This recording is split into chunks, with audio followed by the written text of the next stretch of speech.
नमस्कार, news capital express में आपका स्वागत है। बुलेटिन की शुरुआत करते हैं ताज़ा खबरों के साथ। ऑल इंडिया कौमी तंजीम मध्य प्रदेश इकाई की बैठक आज राजधानी भोपाल में संपन्न हुई, जिसमें मुख्य अतिथि के रूप में पूर्व केंद्रीय मंत्री और राष्ट्रीय अध्यक्ष तारिक अनवर उपस्थित हुए। उन्होंने कहा कि जो बात हम आज इस देश के अंदर कहते आए हैं और देश के पत्रकार लगातार पूछते आए हैं, प्रधानमंत्री नरेंद्र मोदी से वह बात अमेरिका के पत्रकारों द्वारा पूछी गई लोकतंत्र देश में तानाशाही का आलम देखने को मिल रहा है। घटना में हुई बैठक को लेकर उन्होंने कहा कि 2024 के लोकसभा चुनाव के अंदर यह बैठक अहम मानी जा रही है। एक अच्छी सरकार बने, एक अच्छी हुकूमत बने और कांग्रेस मजबूत हो, ये हमने कोशिश की अपने दौर में और मुझे खुशी है कि उसमें हमें थोड़ी बहुत कामयाबी भी मिली। यहाँ से दोबारा कांग्रेस जीती थी, दिग्विजय सिंह दोबारा मुख्यमंत्री बने थे, तो इस तरह से हम लोग को उस वक्त एक कामयाबी ज़रूर मिली। तो कहने का मतलब ये है कि मध्य प्रदेश से मेरा आना जाना, मेरा रिश्ता बहुत पुराना है। इधर कुछ सालों से ज़रूर सुरेश पुजारी जी बुलाते नहीं हैं तो आना बंद हो गया है।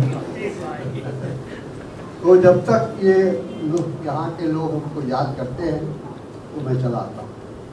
आपसे बहुत गहरा रिश्ता है हमारा, भोपाल के लोगों से। आपकी मोहब्बत, आपका खुलूस हमेशा आपको मिला है और आगे भी हमको मिलता रहेगा। तो आप सबसे यही गुजारिश होगी। और मुनव्वर साहब का नाम पटेल जी ने हमें बताया कि कौमी तंजीम की जिम्मेदारी आप मुनव्वर साहब को।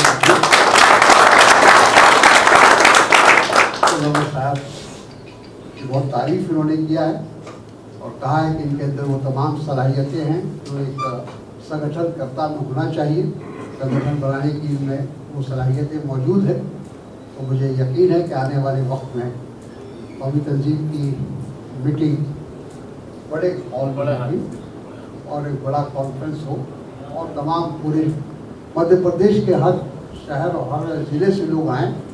हमारी ये कोशिश होनी चाहिए और लोग ज़्यादा से ज़्यादा लोगों को कौमी तंजीम के जो राज मकासद हैं उनसे उनको जोड़िए, यही हम आपसे गुजारिश करें। तो मैं ये इसके बाद लोग कांग्रेस से बहुत बदजन हो गए और आपको याद होगा, आप तो उस वक्त मंत्री थे, हमारे नरसिम्हा राव जी वो हमारे प्रधानमंत्री थे। तो जितेंद्र प्रसाद जी पॉलिटिकल सेक्रेटरी थे, अहमद भाई थे और बहुत सारे। हाँ, देखिए वो हम कहेंगे कि अब उनका चल चलाव है। अब जितना भी उत्साह मनाना है एक साल में मना लें या चुनाव से पहले मना लें, चुनाव के बाद तो ये फिर मौका उनको मिलेगा नहीं। मध्य प्रदेश की जो राजनीतिक स्थिति है, जो हम लोग दूर से देखते हैं, आप नज़दीक से देखते हैं, जो हम लोग तक है, जो सूचना आ रही है, जो खबरें आ रही है, जो मीडिया बता रहा है, उसके अनुसार अगले बार यहाँ कांग्रेस शासन होगा, कांग्रेस की सरकार बनेगी, ये निश्चित है। सर 2024 में देखिए आप दोनों बोलिएगा तो नहीं होगा ना, एक बोलिए। कानून लाने की बात कर रही है। कौन ला कानून? बीजेपी प्रदेश में यूनिफॉर्म सिविल कोड लाने की तैयारी कर रही है। ये सिर्फ भटकाने की कोशिश है, क्योंकि जब चुनाव आता है तो वो इस तरह की विवाद शुरू 9 साल से क्यों नहीं लाया, अब ये 10वें साल में उनको याद आ रहा है। विपक्ष की एकता दिल्ली में बिहार में बैठक भी हुई है, लंबी चौड़ी बैठक हुई है, उसमें 17-15 दल एक साथ शामिल हुए थे, लेकिन आप में कहीं ना कहीं विरोध भी उसमें देखने को मिला है। तो कहीं ना कहीं दरार जो आती दिख रही है उसमें क्या लग रहा है, एकता होने से पहले दरार आ गई? ऐसा कुछ नहीं है, हमारी कोशिश है कि हम सबको लेके चलें, लेकिन जब इस तरह का मुहिम चलता है, जब इस तरह की बातें चलती हैं, तो एक दो लोग ऐसे भी होते हैं जो बीच में रास्ता छोड़ देते हैं। तो अगर वो रास्ते छोड़ देंगे तो कोई बात नहीं, लेकिन हम लोग 2004 में हमने सफलतापूर्वक गठबंधन की सरकार चलाई है 10 साल। कांग्रेस पार्टी को अच्छी तरह मालूम है कि कैसे गठबंधन की सरकार चलती है, कैसे तमाम दलों को लेके चला जा सकता है। 2024 में कांग्रेस के अकेले की बात नहीं, तो कांग्रेस तो लगता है कि वो सरकार में काबिज हो सकते हैं, क्योंकि 2004 के बाद लगातार जिस तरह से मोदी पूरे देश में और इंटरनेशनल लेवल पर आए हुए हैं, अमेरिका में भी अभी वो गए थे, क्या लगता है आपको 2024 में क्या स्थिति रहेगी कांग्रेस की और पूरे विपक्ष की? हम लोग मिल के चलेंगे ना, अकेले तो चलेंगे नहीं। हम लोग सब लोग मिल के चलेंगे और हम कामयाब होंगे, हमारी सरकार बनेगी 2024 में, निश्चित है। आप और इसका सबसे बड़ा सबूत कर्नाटक का चुनाव है। कर्नाटक के चुनाव को एक तरह से मील का पत्थर समझना चाहिए। ये एक इंडिकेशन है कि देश किधर जा रहा है। मॉनिटरी की सुरक्षा के लिए, सेफ्टी के लिए क्या है? मॉनिटरी की सेफ्टी के लिए क्या है? वो तो ये प्रश्न तो प्रधानमंत्री से करना चाहिए। हमारा विजन, हम तो कह दिया कि हम सर्वधर्म समभाव में विश्वास करते हैं, सभी मजहब को, सभी धर्म को लेकर चलना चाहते हैं। कांग्रेस पार्टी वही करेगी। चलिए, बहुत बहुत शुक्रिया। विधानसभा चुनाव में आपकी तंजीम की क्या भूमिका रहेगी? सबसे पहला सवाल। देखिए, हम उस विचारधारा के हैं जो गांधी जी की विचारधारा है। हमारा कौमी तंजीम का जो मेन थीम है वो गांधी विचारधारा है, और गांधी विचारधारा के जो भी मानने वाले लोग होंगे या पार्टियां होंगी, उनको हम समर्थन देंगे। जो भी हमारी ताकत है, जो भी हमारा संगठन है। हो गया। नेताओं का दौर जारी है मध्य प्रदेश में। प्रधानमंत्री नरेंद्र मोदी जी भी आ रहे हैं, 9 साल बेमिसाल बना रहे हैं। क्या बना रहे हैं? 9 साल। आज हम यह तय कर रहे हैं कि जिसको जलन हो, हम लोकमाता अहिल्या देवी के नाम पर बाल प्लेयर और धनराज समाज का कल्याण बोर्ड बनाएंगे। लोकमाता मां अहिल्या देवी विश्व बंद है, सबकी पूजनीय है। अभी इंदौर में लोकमाता अहिल्या देवी का स्मारक बन रहा है, उसका भव्य स्मारक का स्वरूप दिया जाएगा। इंदौर बस स्टैंड का नाम लोकमाता अहिल्या देवी होलकर के नाम से रखा जाएगा। हमारी पहचान जिसके कारण पूरा भारत गौरव से भरा है। लोकमाता अहिल्या देवी के जन्मदिन पर ऐच्छिक अवकाश रखा जाएगा। आज हम क्या कर रहे हैं, इसको चलना हो चले। हम लोकमाता अहिल्या देवी के नाम पर बाल पटेल धनकर समाज का कल्याण बोर्ड बनाएंगे।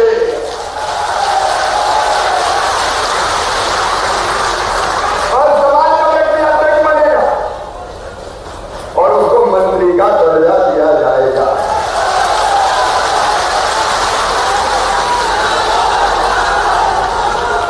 अब जिसको जलना है जल लो। हमें परवाह नहीं है।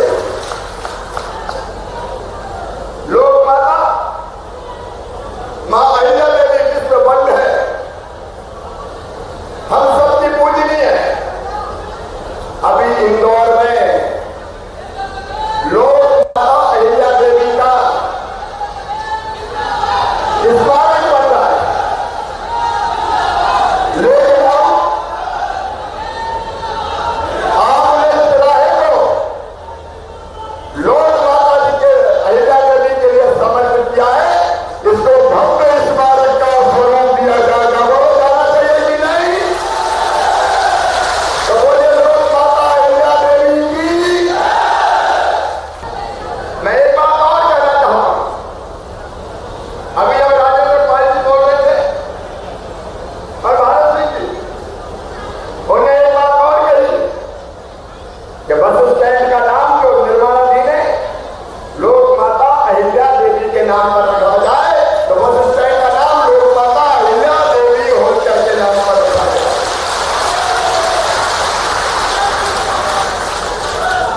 और एक बात और, हमारी पहचान जिसके कारण पूरा भारत गौरव से भरा हुआ है, लोकमाता अहिल्या देवी के जन्मदिन पर ऐच्छिक अवकाश रखा जाएगा।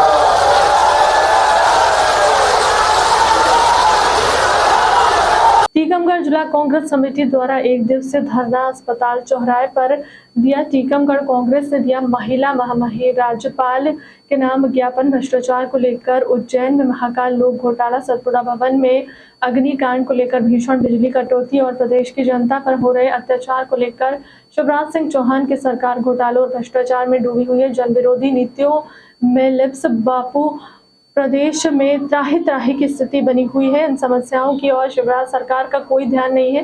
कांग्रेस पार्टी पूरे प्रदेश में धरना प्रदर्शन कर रही है और इस ज्ञापन के माध्यम से आपको सुनिश्चित कार्रवाई करने का आग्रह करती है। आपको विरोध होना चाहिए कि पिछले महीने हल्की आंधी चलने से ही उज्जैन में महाकाल लोक में बनी मूर्तियां पानी में गिर गई थी और महाकाल का उद्घाटन देश के प्रधानमंत्री में कर कमलों द्वारा किया गया था, जिसमें भारी भ्रष्टाचार के आरोप कांग्रेस से लगाए हैं।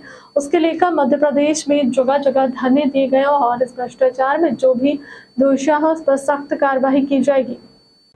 माननीय सत्यवीर चतुर्वेदी सांसद थे, तो उनने जो है प्रताप नारायण तिवारी के जवाब में ये कहा था कि हमने ये पुल स्वीकृत करा दिया है और उसके बाद इसका DPR बनने में, फॉरेस्ट की क्लियरेंस लेने में बहुत लंबा समय लग गया। बड़ी मेहनत के बाद जो है पुल निर्माण का काम शुरू हुआ है।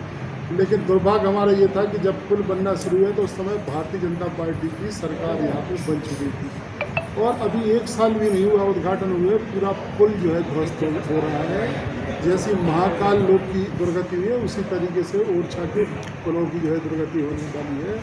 आप सब लोगों ने जो मीडिया ने जो दिखाया है कि उनमें दरारें आ गई हैं, पुल जो है बहुत खतरे के उस पर, गाड़ियों के आवागमन के ऊपर जो है आंशिक प्रतिबंध लगाया गया है कि कम स्पीड से जाओ, धीरे जाओ, ऐसे जाओ, वैसे जाओ, दुनिया भर के। तो इसका सीधा उदाहरण ये है कि यहाँ के जो प्रभारी मंत्री थे अभी तक, वो जो है पूरे मध्य प्रदेश में भ्रष्टाचारी के रूप में जाने जाते हैं। उनके देखरेख में ये काम हुआ है और इसमें भारी भ्रष्टाचार, जहां एक तरफ एक महाकाल लोक में भी यही हुआ।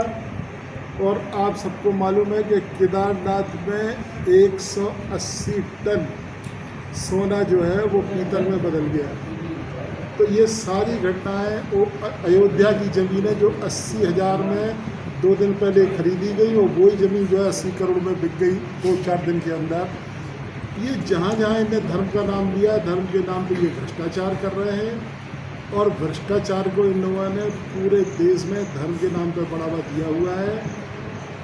इनकी सरकार निकम्मी सरकार है, इसको जाना तय है। कमलनाथ जी के नेतृत्व में हम लोग एक सुदृढ़ और मजबूत सरकार बनाने जा रहे हैं और उसमें हमें आप सबके सहयोग की आवश्यकता है। जहां कांग्रेस भाजपा के भ्रष्टाचार और 27 जून को MP के प्रवास पर रहेंगे PM मोदी। PM मोदी के ग्रैंड वेलकम की तैयारियों में जुटी MP बीजेपी प्रदेश अध्यक्ष VD शर्मा का बयान। प्रधानमंत्री नरेंद्र मोदी के आगमन पर भोपाल में होगा रोड शो।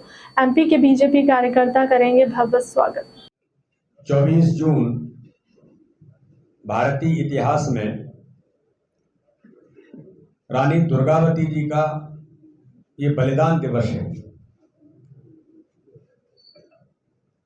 और माननीय प्रधानमंत्री नरेंद्र मोदी जी ने जो देश के अंदर कहा कि विकास भी करेंगे और विरासत को भी संजो कर रखेंगे। आजादी के अमृत महोत्सव के पावन पर्व पर माननीय प्रधानमंत्री मोदी जी ने देश के क्रांतिकारियों से लेकर जिन्होंने अपने जीवन का बलिदान इस भारत की आजादी से लेकर देश के लिए दिया, ऐसे सभी लोगों को याद करने का काम भारतीय जनता पार्टी ने हमेशा किया है। आज रानी दुर्गावती जी का बलिदान दिवस है। मैं भारतीय जनता पार्टी की ओर से उनको श्रद्धा के सुमन तो अर्पित करता ही हूं। आप सबको ध्यान में है कि माननीय प्रधानमंत्री मोदी जी ने मध्य प्रदेश के अंदर जनजाति गौरव दिवस की शुरुआत की थी। भगवान बिरसा मुंडा की जन्म जयंती पर और आज रानी दुर्गावती जी के बलिदान दिवस पर वीरांगना रानी दुर्गावती गौरव यात्रा की शुरुआत 22 तारीख को बालाघाट से शुरू हुई है। 5 यात्राएं निकली हैं और ये 5 यात्राएं 27 तारीख को माननीय प्रधानमंत्री नरेंद्र मोदी जी जब शहडोल पहुंचेंगे तब वहां पर समापन होगा। और इस दिशा में लगातार भारतीय जनता पार्टी ने इन 5 यात्राओं के माध्यम से रानी दुर्गावती जी के जीवन पर, उनके बलिदान को लेकर पूरे मध्य प्रदेश के समाज में एक जागरूकता के अभियान के साथ उन्हें सभी लोग श्रद्धा के सुमन अर्पित करेंगे। आज मैं अगर कहूं कि हमारे लिए आगामी आने वाले 26 और 27 तारीख 2 दिन हमारे लिए बहुत महत्वपूर्ण दिन है कि अब 27 तारीख को भारत के लोकप्रिय प्रधानमंत्री, दुनिया के सर्वाधिक लोकप्रिय नेता और अमेरिका के अंदर भारत माता का परचम फहराते हुए वो भारत जब पहुंचेंगे, उसके बाद वो सीधे भोपाल की धरती, मध्य प्रदेश की धरती पर माननीय प्रधानमंत्री पधार रहे हैं और एक ऐतिहासिक अभियान, मेरा बूथ सबसे मजबूत, देश का, दुनिया का सर्वाधिक लोकप्रिय नेता, दुनिया के अंदर विकास के उनके विजन से लेकर वसुधैव कुटुंबकम की परिकल्पना को काम करने वाले और भारतीय संस्कृति का परचम दुनिया के अंदर फहराने वाला व्यक्तित्व, वो बूथ के कार्यकर्ताओं से भारतीय जनता पार्टी की अंतिम छोटी इकाई से संवाद भोपाल के अंदर करेंगे। चयनित 3000 कार्यकर्ता जो देश भर के आएंगे, जिन्होंने बूथ पर अच्छा काम किया है, और 10 लाख बूथों पर माननीय प्रधानमंत्री जी यहां से संवाद करेंगे। भारतीय जनता पार्टी के कार्यकर्ता उनके स्वागत और सत्कार के लिए उमंग और उत्साह के साथ एक एक मध्य प्रदेश का कार्यकर्ता जुटा हुआ है। और आज एक और मैं जानकारी देना चाहता हूं कि इस दौरान माननीय प्रधानमंत्री जब पधारेंगे तो एक व्यापक और प्रभावी रोड शो मध्य प्रदेश के कार्यकर्ताओं को के अपने प्रधानमंत्री, अपने नेता के स्वागत करने का अवसर रोड शो के माध्यम से इस दौरान हमें मिलेगा। तो इसकी तैयारी भी भारतीय जनता पार्टी के हमारे सभी कार्यकर्ता व्यापक तैयारी के साथ जुटे हैं। आज मैं गर्व से कहता हूं, पूछना चाहिए, मध्य प्रदेश पूछना चाहता है। आज प्रधानमंत्री आयुष्मान भारत कार्ड के अंदर माननीय प्रधानमंत्री मोदी जी, शिवराज सिंह चौहान के नेतृत्व, शिवराज सिंह चौहान जी के प्रयासों से माननीय प्रधानमंत्री मोदी जी के नेतृत्व में अभी 27 तारीख को 1 करोड़ से ऊपर परिवारों को 5 लाख रुपए का फ्री में इलाज कराने का अधिकार कार्ड देंगे। इससे पहले करोड़ों लोगों को मध्य प्रदेश के अंदर, हर गरीब को पैसे के अभाव में कोई भारत के अंदर इलाज से वंचित नहीं होगा। तो मध्य प्रदेश में करोड़ों परिवारों को संबल देने का काम भारतीय जनता पार्टी के प्रधानमंत्री मोदी जी और मध्य प्रदेश के मुख्यमंत्री शिवराज सिंह चौहान कर रहे हैं। मैं पूछना चाहता हूं, आपने झूठ और छल कपट की राजनीति करके लोगों को किस प्रकार से गुमराह किया था। आपने किसानों के बारे में कहा था कि कर्ज माफी के लिए आपने 1 रुपए किसी किसान का कर्ज माफ नहीं करके किसान डिफाल्टर हो गए थे। और आज मैं गर्व से कहता हूं, वो डिफाल्टर किसान आपके, गलत शब्दों का उपयोग करना मेरी नेचर में नहीं है, लेकिन आपके उन प्रयासों से जो किसानों के साथ धोखा किया,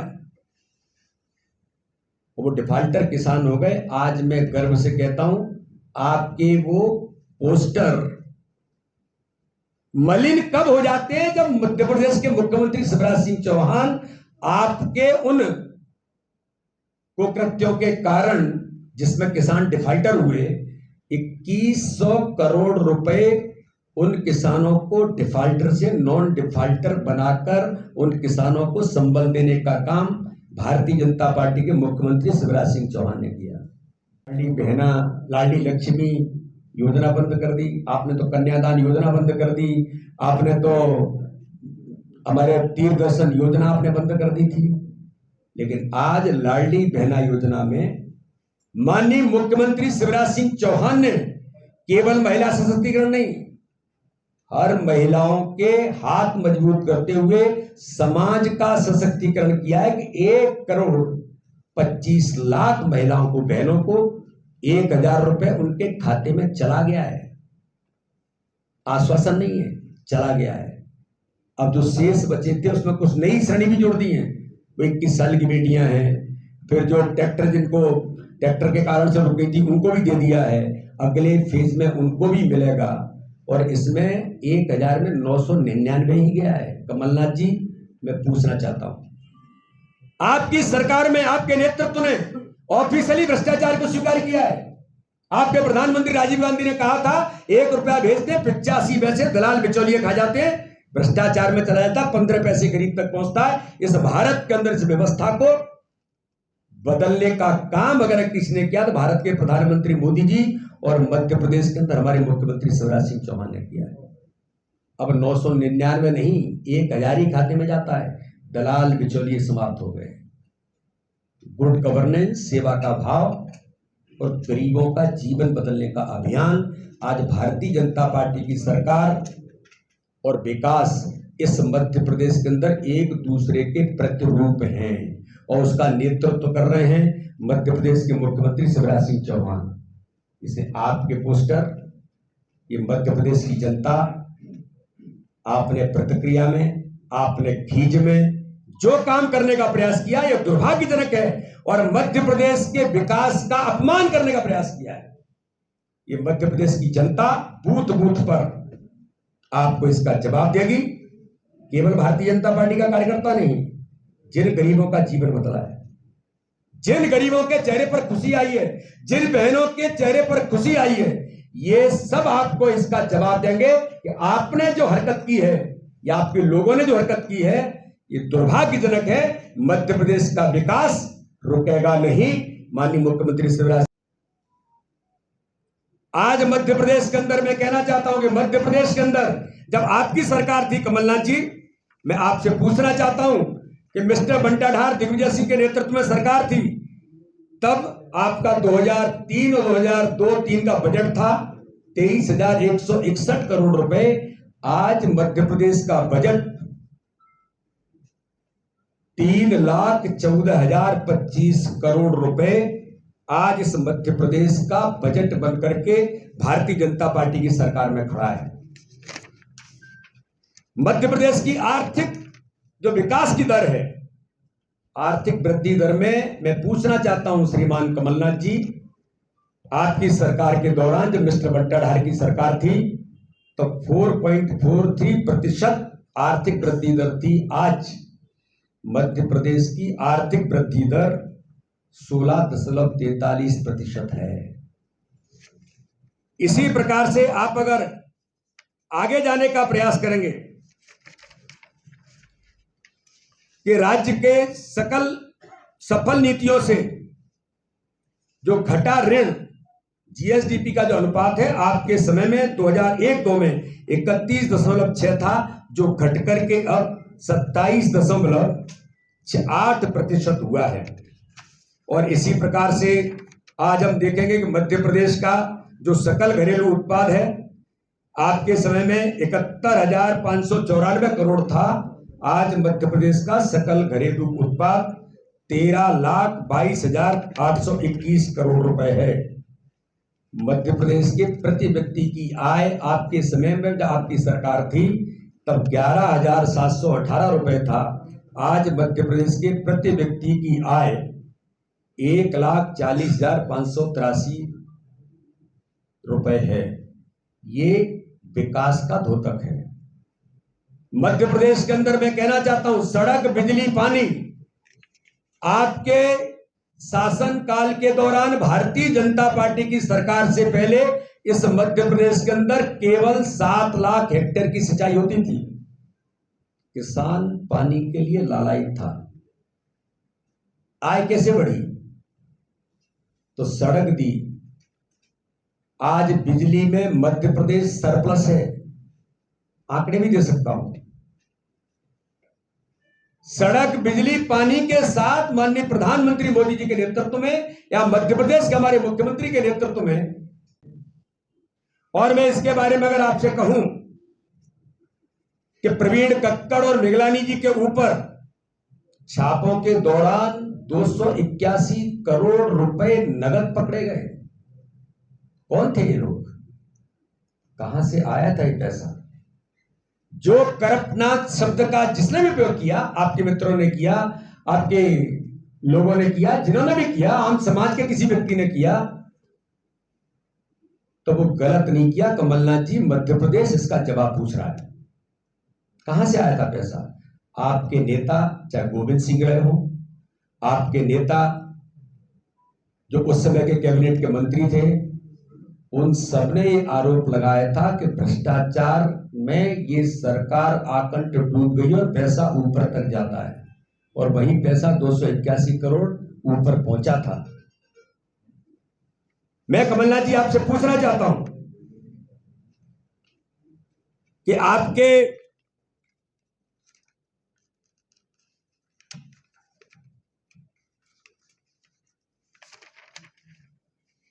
आपके नेताओं ने जो आरोप लगाए, कमलनाथ जी आपके सरकार के दौरान 7 बांध और नहर परियोजना के काम शुरू होने से पहले 877 करोड़ रुपए का भुगतान कर दिया गया। काम शुरू होने से पहले 877 करोड़ रुपए का भुगतान कर दिया गया। ई टेंडर घोटाले की आरोपी कंपनी को 244 करोड़ रुपए का भुगतान किया गया, और जनसंपर्क विभाग में तो 131 करोड़ रुपए का भुगतान हुआ। ये जो करोड़ों अरबों के भ्रष्टाचार आपकी सरकार के दौरान हुए, श्रीमान कमलनाथ जी जिन्होंने आपको करप्टनाथ कहा वो गलत नहीं कहा।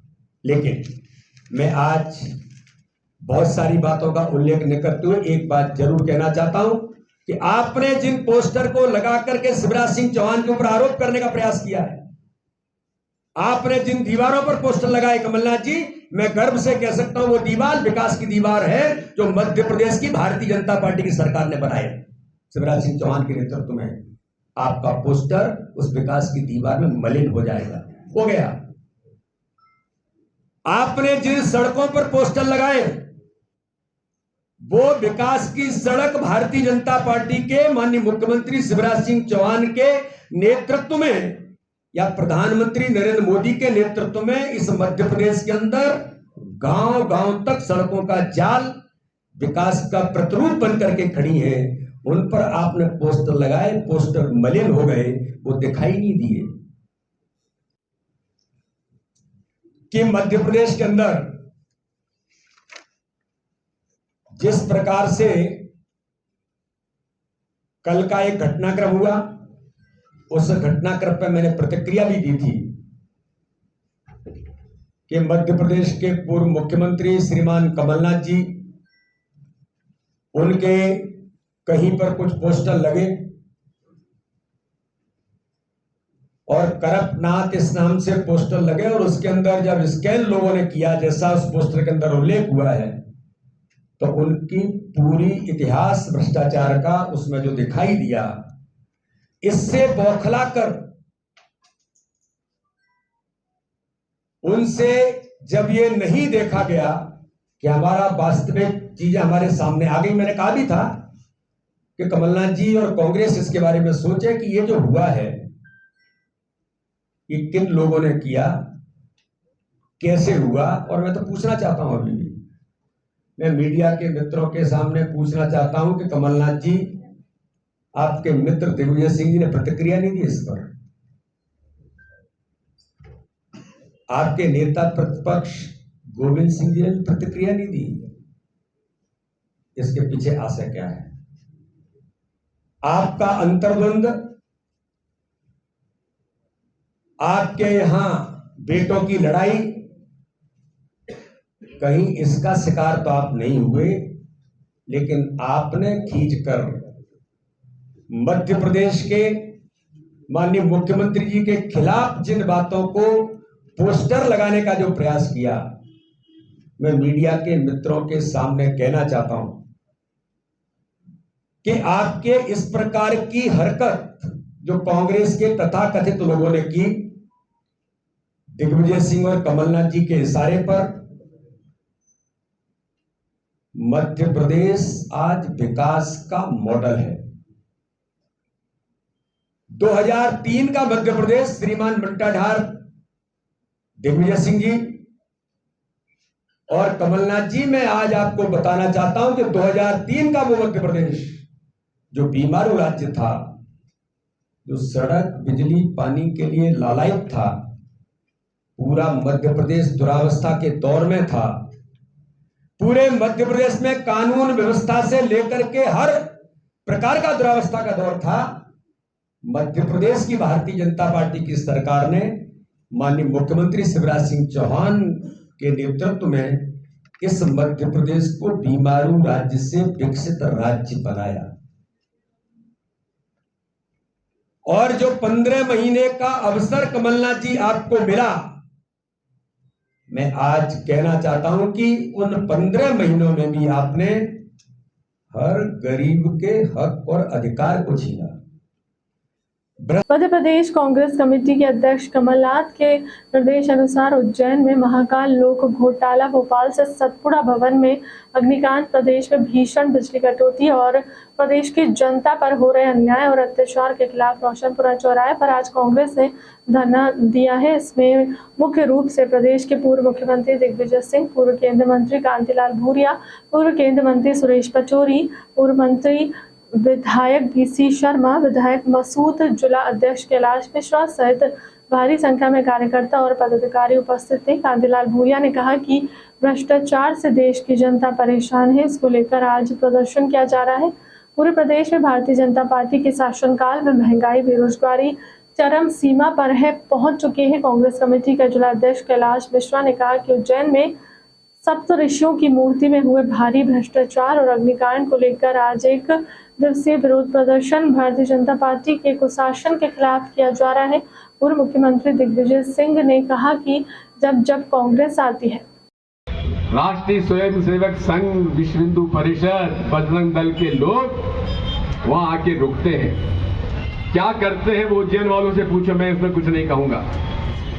लेकिन साथ में ये मैं बताना चाहता हूं कि उसका पूरा व्यवसायीकरण कर दिया है। जो महाकाल के मंदिर में ट्रस्ट में जमीन पैसा जाना था, अब उनके ट्रस्ट में जा रहा है, जिसका कि धर्म से और महाकाल के मंदिर से कोई लेना देना नहीं है। ये भी मुझे जानकारी मिली है कि महाकाल के मंदिर में चढ़ावा जो आता है, उससे वो अपने नाम से, अपने ट्रस्ट के नाम से लोगों को भोजन कराते हैं। अरे महाकाल का मंदिर का ट्रस्ट से क्यों नहीं होता?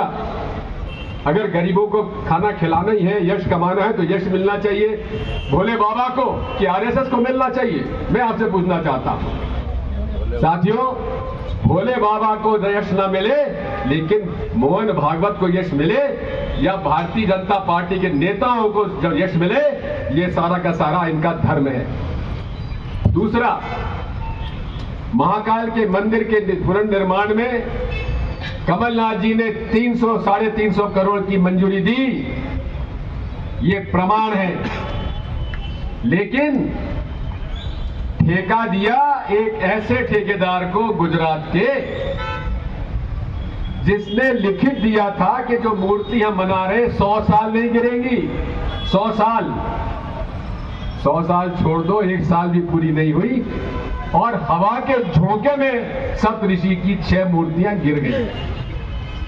अब बताओ, मेरे पास तो जानकारी यह है कि कर्नाटक में 40% रिश्वत ली जाती थी, लेकिन महाकाल के मंदिर में 80% रिश्वत ली गई है। लेकिन एक बात है, अगर 4 महीने बाद सरकार बदल गई तो कमलनाथ जी को मैं जानता हूं, एक से हिसाब पूरा लेंगे वो।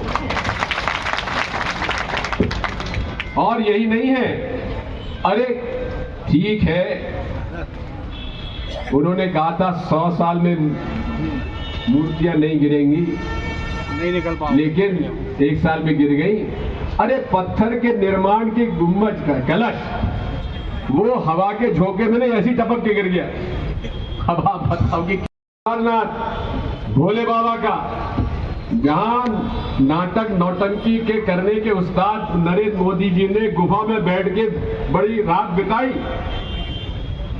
वहां वीडियो पे हमारे कई 3 अलग अलग चैनल्स ने कहा कि 125 करोड़ का सोना उस मंदिर में लगाया जा रहा है।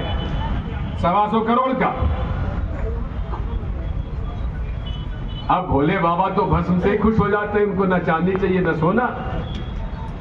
लेकिन जो लोग सरकार में बैठे उनको तो सोना चाहिए, भाजपा के लोगों को तो चाहिए, संघियों को तो पैसा सोना चाहिए। तो क्या हुआ, जब पट बंद हो जाते हैं रात को, वहां कोई प्रवेश नहीं कर सकता, पुजारी के पास चाबी रहती है। एक दिन पुजारी ने जब पट खोले तो 2 लोग वहां पीतल पर सोने का पॉलिश कर रहे थे, पीतल पर सोने का पॉलिश कर रहे थे। अरे भाई, ये तो सोना था, तो उसमें पॉलिश किस बात का कर रहे थे? और ये अंदर कैसे घुसे? बात यही है कि पीतल लगाया, सोना बताया, और 125 करोड़ का सोना किसके पास गया? ये महाकाल के मंदिर में तो नहीं आया, पुजारियों को तो नहीं मिला, लेकिन किसके पास गया इसकी जांच होना चाहिए कि नहीं होना चाहिए? होना चाहिए। महाकाल में भी हमारे भोले बाबा को धोखा, केदारनाथ के भोले बाबा को धोखा, और तो और भगवान श्री राम के मंदिर में जमीन में भी धोखा।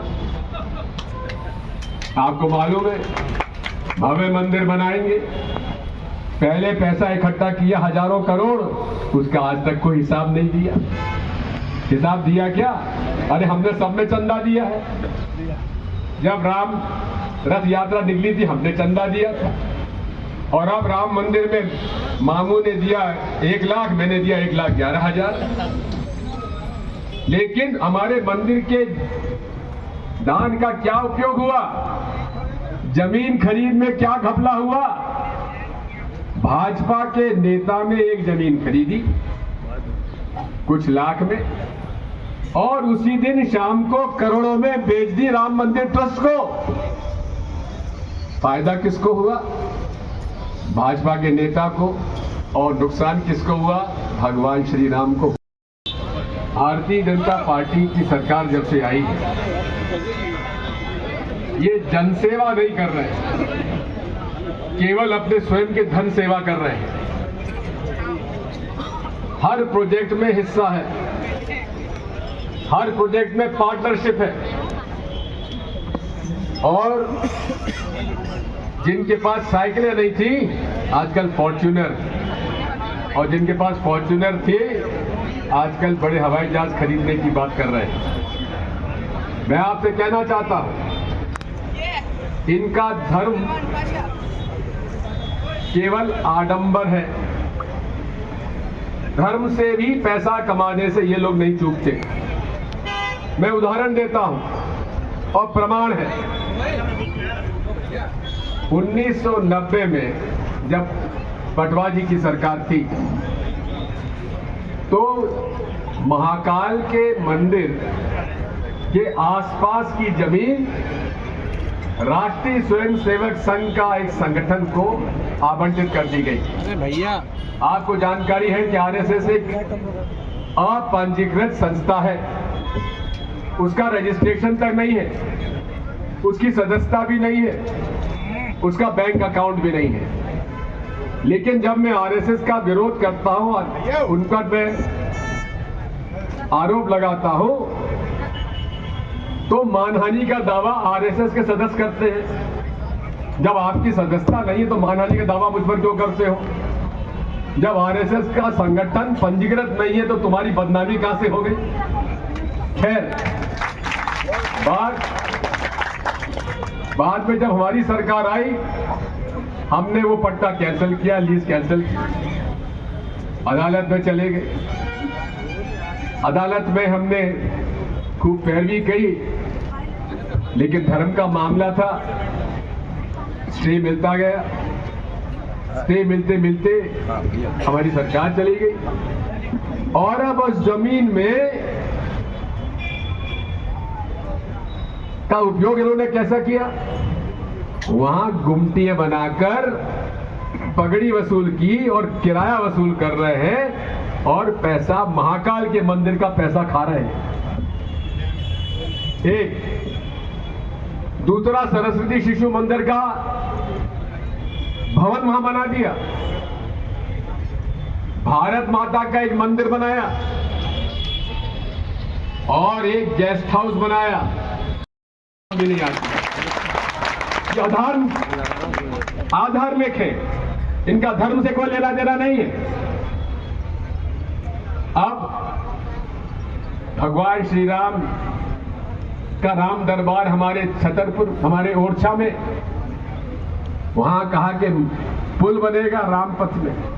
अब रामपथ पे पुल ऐसा बना कि उसमें पहले साल में दरारें आ गई। अब बताओ, ये भोले बाबा को नहीं छोड़ते, भगवान श्री राम को नहीं छोड़ती, तो आप और हमको छोड़ेंगे? लूट लिया, खसोट लिया। और मैं दावे के साथ कहता हूं कि अगर सरकार हमारी आती है तो मुख्यमंत्री और मंत्री और जितने भी भ्रष्ट अधिकारी हैं, इनकी संपत्ति की जांच करवा के रहेंगे हम लोग। जांच होनी चाहिए कि नहीं होना चाहिए? होना चाहिए ना जी। तू छोटे मोटे चुटपुट बात कर रहा यार, बड़ों की बात कर। नरेला वाला लगता कहाँ इनके सामने? वो बेचारा खुर्चन खा रहा है। बात यही है,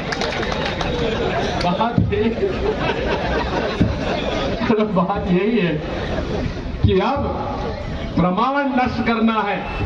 कैसे प्रमाण नष्ट होंगे? अब इनकी सरकार 2003 से आई, अब तक 15 बार सरकारी कार्यालयों में, दफ्तरों में आग लग चुकी है। 15 बार। और अनेक बार ऐसा होता है, चुनाव आने वाले हैं और सतपुड़ा में आग लग जाती है। जांच होती है तो बताते हैं कि साहब एयर कंडीशनर में शॉर्ट सर्किट हो गया। अब एयर कंडीशनर को तो सजा मिल नहीं सकती, बिजली विभाग को तो, लेकिन जिनकी रखवाली करने की जवाबदारी उनको तो प्रताड़ित करो। बात यही है, प्रमाण समाप्त करने की योजना है, क्योंकि जब फाइल ही नहीं मिलेगी तो जांच क्या करोगे कमलनाथ जी? ये इनका लक्ष्य है। लेकिन फूलो मत, कमलनाथ जी एक बहुत ही अनुभवी व्यक्ति हैं। वो 100 फुट जमीन के अंदर से भी प्रमाण निकालना आएंगे और हम लोग सब लगेंगे। आती है तो बिजली महंगी हो जाती है, जब वसूली हो जाती है तब कहता है लाडली बहना मैं तेरे खाते में 1000 रुपये डलवा दूंगा। अरे लाडली बहना से 1000 रुपये तो हर टंकी पे तो वसूल कर रहे हो, उसको 1000 काहे को दे रहे हो? 100 रुपये में टंकी दे दो ना, 100 रुपये में टंकी दे दो, 1100 की है। लेकिन फॉर्म भरवाएंगे उसमें भी भ्रष्टाचार। फॉर्म भी भरे गए तो 1000, 1500, 2000 भाजपा के दलालों ने लिए। और फॉर्म की हालत यह है कि इंटरनेट डालो तो आप कनेक्टिव नहीं है, ओटीपी नहीं आ रही है, भटकते फिरो। तो कमलनाथ जी ने कह दिया हम, और ये योजना भी चुराई हुई है। ये योजना तो कांग्रेस पार्टी ने हिमाचल में लागू कर दी, कर्नाटक में लागू कर रहे हैं। ये कौन सी नई योजना है? और 2019 के घोषणा पत्र में हमने कहा था न्याय योजना। न्याय योजना ये थी कि गरीबों के खाते में हर महीने 6000 रुपए डालेंगे। अब यहाँ तो मोदी मोदी मोदी हो गए, तो मोदी तो लूट भी रहा है और खसोट भी रहा है और कहता ना खाऊंगा ना खाने दूंगा। लेकिन अब भाजपा के लोगों को खाओ और खिलाओ। ये फर्क है मोदी जी में और शिवराज सिंह जी में। साथियों, अंत में आपसे एक ही बात कहूंगा कि अब परिवर्तन की लहर है, परिवर्तन का समय है और जनता वोट चाह रही है देना।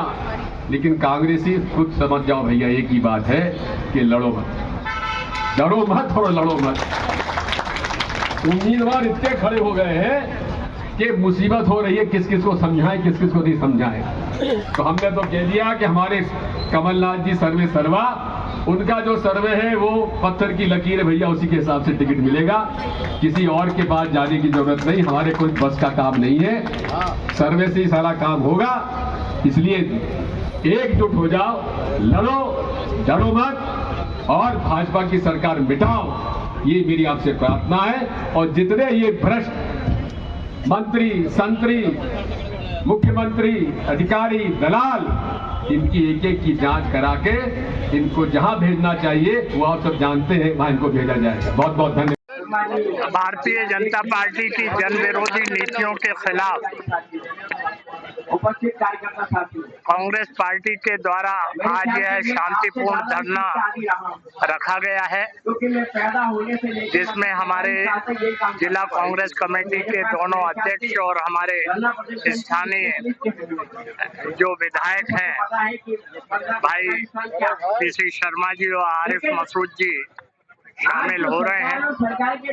हमारे बीच में कृपा पूर्वक पूर्व केंद्रीय मंत्री और पूर्व प्रदेश कांग्रेस कमेटी के अध्यक्ष भूरिया जी और पूर्व मंत्री दीपक जोशी जी, महिला कांग्रेस की अध्यक्ष विभा पटेल जी, युवक कांग्रेस NSUI और सेवा दल के भी कार्यकर्ता कांग्रेस के जीवट कार्यकर्ताओं के साथ आए हुए हैं।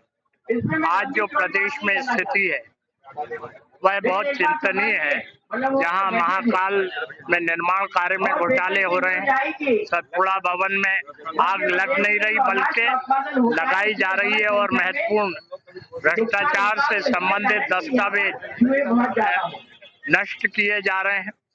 साथ ही बेरोजगारी प्रदेश में बढ़ रही है, देश में बढ़ रही है, महंगाई बढ़ रही है, कानून व्यवस्था बिगड़ रही है, प्रदेश भी कर्जदार हो रहा है और देश भी कर्जदार हो रहा है। और देश के प्रधानमंत्री अपने प्रचार में 6,500 करोड़ से ऊपर खर्च कर रहे हैं।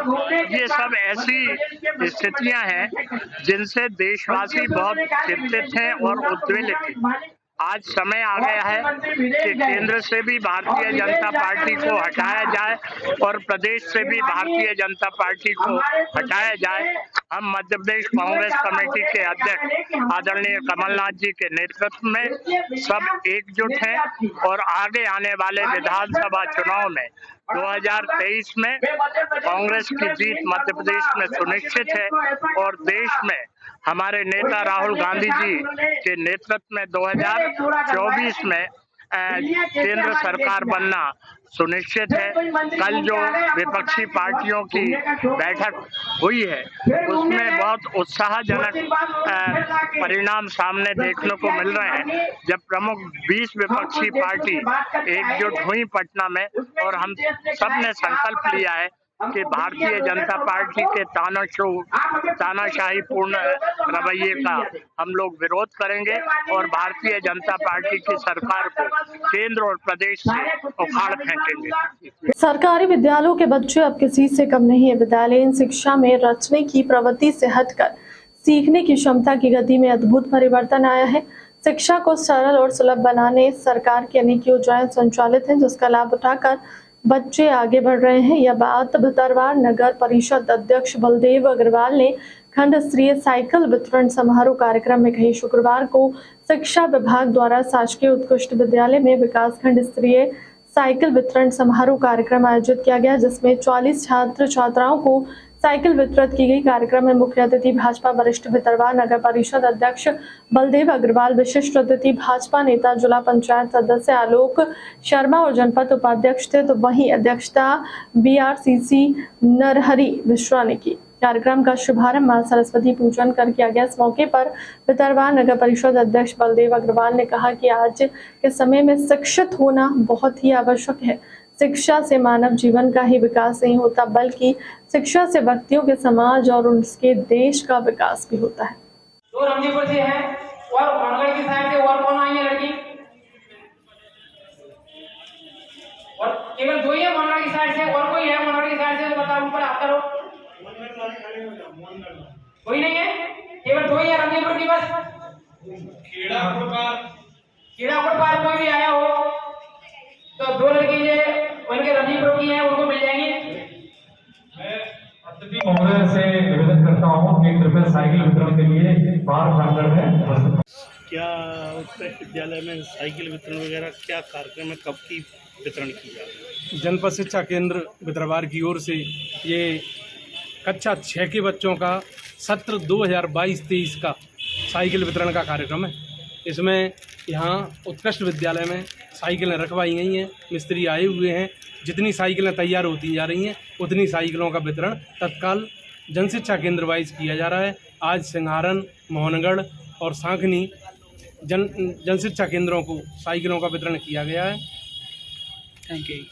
पान मसाला के थैलों में शराब लेकर जा रहे एक तस्कर को पुलिस ने गिरफ्तार किया है। पुलिस ने आरोपी के थैली की जब तलाशी ली तो उसमें शराब के 270 पाव अवैध शराब बरामद की गई है। पूरे मामले की जानकारी देते हुए मदन महल एसआई केसरी नंदन ने बताया कि उन्हें सूचना मिली थी कि एक युवक मदन महल थाना क्षेत्र की लिंक रोड में 2 थैलों में शराब रखे हुए हैं जो किसी ग्राहक की तलाश में खड़ा हुआ है। सूचना मिलने पर पहुंची पुलिस ने जब मौके पर दबिश दी तो युवक पुलिस को देखकर भागने का प्रयास करने लगा, लेकिन पुलिस ने उसे पकड़ लिया है और जब उसके थैले की तलाशी ली गई तो उसमें शराब मिली। पुलिस ने आरोपी से जब उसका नाम पता पूछा तो उसने अपना नाम प्रदीप सिंह ठाकुर खिमरिया के पिपरिया गांव का रहना बताया है। पुलिस के अनुसार जब्त की गई शराब की कीमत अनुमानित 40,000 के आसपास है।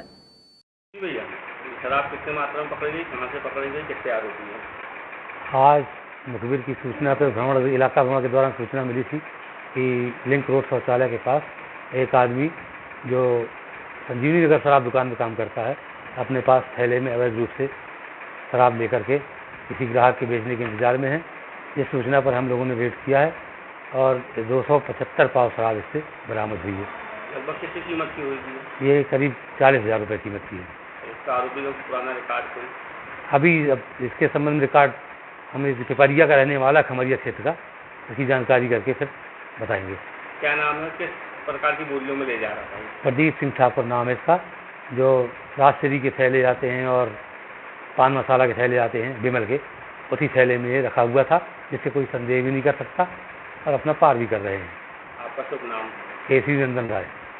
21 जून को विश्व योग दिवस पर जबलपुर में आयोजित राष्ट्रीय स्तर के कार्यक्रम में मंच पर दलित महिला राज्यसभा सांसद को स्थान न मिलने पर दलित सांसद ने जिला प्रशासन पर नाराजगी जाहिर की। विश्व योग दिवस के कार्यक्रम में भारत के राष्ट्रपति जगदीप धनखड़ सहित प्रदेश और केंद्र के तमाम मंत्री शामिल हुए। दलित राज्यसभा सांसद सुमित्रा वाल्मीकि ने जिला प्रशासन पर नाराजगी दिखाते हुए कहा कि विश्व योग दिवस पर राष्ट्रीय स्तर का कार्यक्रम जबलपुर के गेरीसन ग्राउंड में आयोजित किया गया, जिसमें भारत के उपराष्ट्रपति जगदीप धनखड़, मध्य प्रदेश के राज्यपाल मंगू भाई पटेल, मध्य प्रदेश के मुख्यमंत्री शिवराज सिंह चौहान सहित केंद्र और प्रदेश के कई मंत्री शामिल थे। मंच पर जब मैं गई तो वहां पर मेरी कुर्सी पीछे लगाई, जो कि प्रोटोकॉल के हिसाब से गलत थी। मुख्यमंत्री शिवराज सिंह चौहान ने जब देखा कि मैं पीछे बैठा हूं, उन्होंने मुझे आगे आने के लिए कहा। सुमित्रा वाल्मीकि ने कहा कि उपराष्ट्रपति के साथ में भेड़ाघाट और ग्वारीघाट थी। जिला कलेक्टर सौरभ कुमार सुमन को पता था, लेकिन उन्होंने जानबूझकर योग दिवस पर दलित महिला होने की वजह से मेरे साथ इस प्रकार का व्यवहार किया। दीदी, योग दिवस के कार्यक्रम को लेकर आपने मुख्यमंत्री जी से चर्चा की है, क्या बात थी, क्या वजह थी?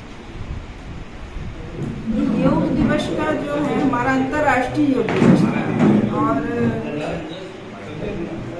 2 दिन पहले ही चर्चा हो चुकी थी कि मैं जबलपुर में हूँ। छिंदवाड़ा में थी तब मुझे प्रशासनिक कॉल आया कि मैं जबलपुर में हूँ, तो उस हिसाब से इनको प्रोटोकॉल निभाना चाहिए था कि एक राज्यसभा मेंबर है और उनके हिसाब से जो पत्रक छपा था उस पत्रक पर मेरे पास में बहुत से लोगों का फ़ोन आया कि नाम नहीं है, तो मैंने उस पर कोई आपत्ति दर्ज नहीं की। मैं संगठन को मैंने बता दिया और पत्र की कॉपी भेज दी।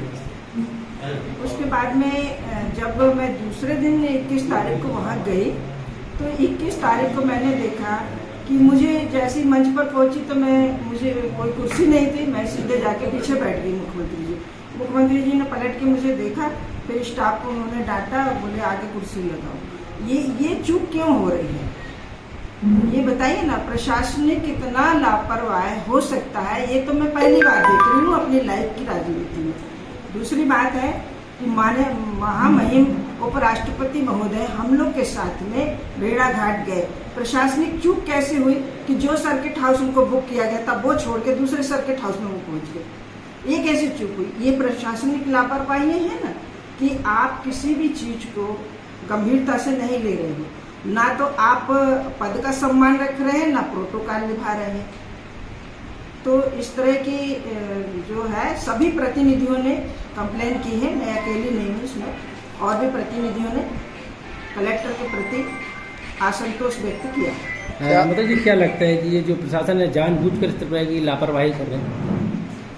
प्रशासनिक लापरवाही जानबूझकर भी मानी जा सकती है, एक बार हो सकती है, 2 बार हो सकती है, हर बार आप करोगे तो मुझे ये लगता है कि इसमें कहीं ना कहीं इनके दो मानसिकता है इनकी। फिर क्या मांग की आपने मुख्यमंत्री जी से? हाँ, मुख्यमंत्री जी आपको जवाब मिल जाएगा तो 4-10 दिन के बाद। ठीक है। फिलहाल के लिए अब तक की खबर में इतना ही। बने रहे हमारे चैनल के साथ। नमस्कार।